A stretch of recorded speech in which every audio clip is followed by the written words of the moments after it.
The Falklands War is a very important war in history, and it's a very important war to my opinion because this is where I learned about the Harrier. This is where I dreamt of the Harrier, doing what it's meant to do, and this is where it became my favorite jet. Now, Argentine had a collection of aircraft. They had the Mirage 5F. They had, A4s and Super SNRs. The A4s were mainly used to strike, battleships that the Great Britain used. So, in this attempt to sink their ships, Britain cast out their Harriers to intercept the A4s. And so with this, most of the A4s got downed, and because of how much faster the Harriers were, they were just able to run away from every fight, and the Harriers usually picked their battles and picked what they wanted to do in their situations. When they wanted to, they engaged. When they didn't want to, they did engage. They learned exactly when to strike and who to strike, and that's what made the Harrier such a good aircraft and why I personally fell in love with this jet. And so without further ado, let's get into the video. I'll see everybody later, and yeah, peace. So guys, today we are going to be playing a 1v1 versus my friend Yellow Rabbit here, and it's going to be a dogfight, basically simulating the Falklands War against A4 versus Harrier. And now I'm in the A4E, which I know I should be in the A4B, but I don't have it like spaded or anything. I don't have missiles, I don't have any performance mods, I don't have anything on it. So what we're gonna do is here we're gonna merge with Yellow here, and he crosses my nose and I'm not able to put my nose up. He does dive down. The Harrier does have a decent turn rate as when it's at a high speed. Now I do end up getting a shot here, but I do whiff my shot, and now I'm on a 6. He does try to reverse me here, and I pull in, but he does just escape my nose, just barely across my nose.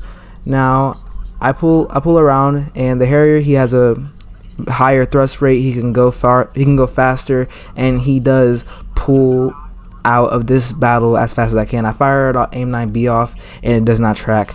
Now he's gonna just extend out, that way he can get a speed up, and he starts to turn back in here. I pull in and I try to get my shot here, and it does not do anything. I can't connect. Like most people know, the A4E does actually have some pretty good maneuverability.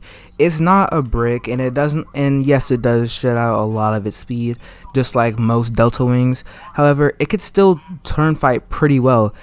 Now I'm going up against a Harrier right now, and that does not really say much about the jet because this type of Harrier is obviously a brick. But later in the video, we'll get onto a more maneuverable Harrier. I fire off a Fox 2, and it does track, and I do get the splash here. So that was the end of round 1, and we're going to hop into the next one.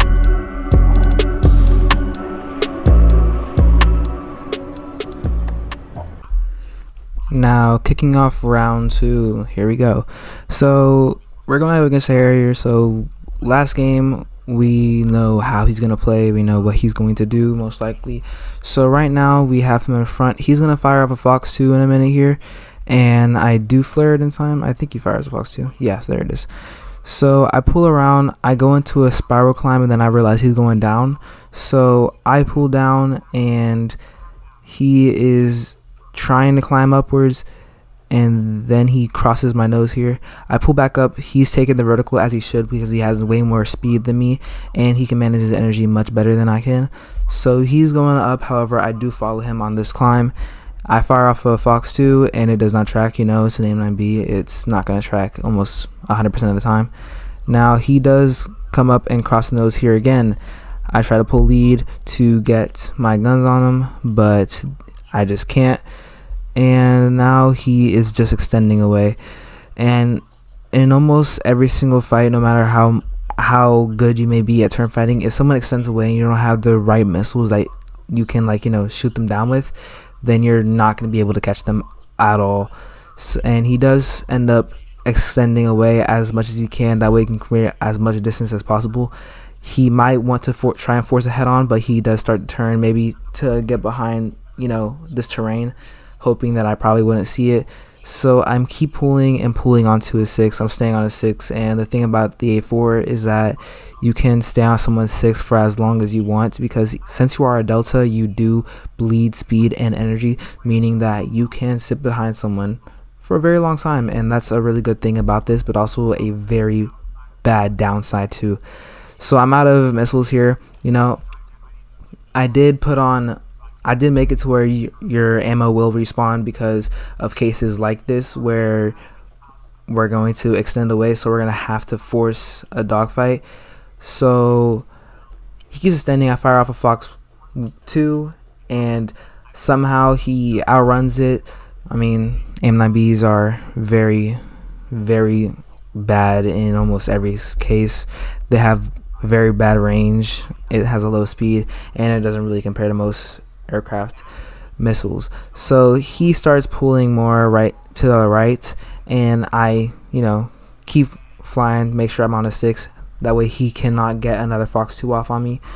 So I stay behind him, and he is right in front of my nose, and I'm hoping to get a gun kill here. I really want a gun kill. Gun kill would be great, but I do fire off a Fox 2, and somehow it tracks, and we do get a splash, and that'll be the end of round 2. Heading into round 3, we are going to be dogfighting against the Harrier GR7 this time, because we know that the Harrier family are not known for their maneuverability. However, the Harrier GR7 is a formidable opponent, and if you want to check out my Harrier GR7 video, it's titled Hidden Dogfighter. So, and it shows that, you know, it's a really good turn fighter. So we're in the A4H this time, that way I have better guns to use. However, I don't get missiles or flares, so that's the only bad thing about this. And we are using, this is the Israeli A4, the first one that you can get, not the AIT, but it's still pretty good. So we're pulling in on this, on the GR7, right?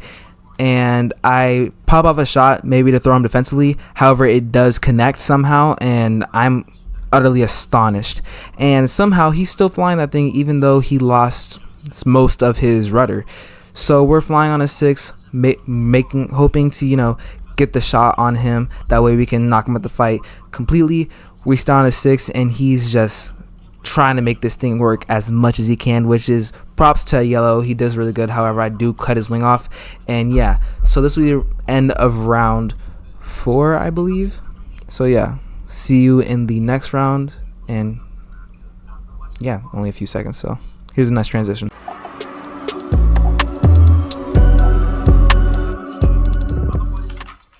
Now into the last round of today's video. So in this round, we're going to take him downwards. You know, I kind of like playing the A4 at a lower altitude. It really helps me watching the other aircraft get slow enough to where I can just sit behind them on their tail. Now he wants to, you know, pull around, that way he can get a head on going, and I cut into a circle so much that he can't. So now I am up on his 6, and I don't know if he's viffing or not.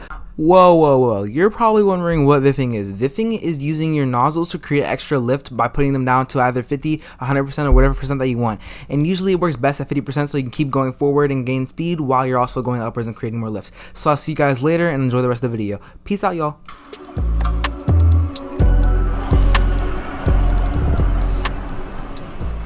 But if he did, it would, you know, help him turn much better than he actually was, and I'm guessing right now that he's not viffing. So he does reverse my turn here, and I get a beautiful shot, and I do miss it, and that was a really great shot for me to, you know, kill him and splash him, but however I cannot get it. So we pull onto a 6, and you know, he's getting really slow, and I could tell right here that he's using his, you know, thrust vectoring.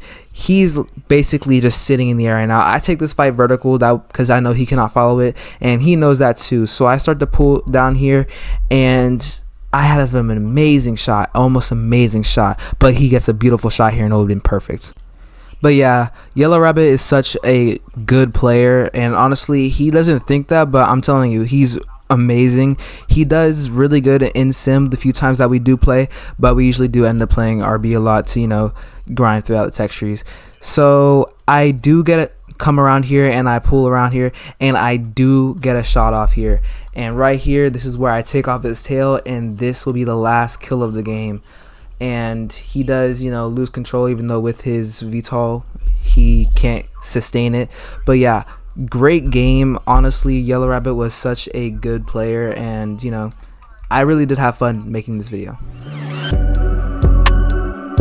That's the end of the video. I hope you enjoyed. Here are some nice screenshots that I took while playing realistic battles, you know, and I hope you guys enjoyed. Like and subscribe if you want to see some more content like this, and yeah, I'll catch y'all in the next one.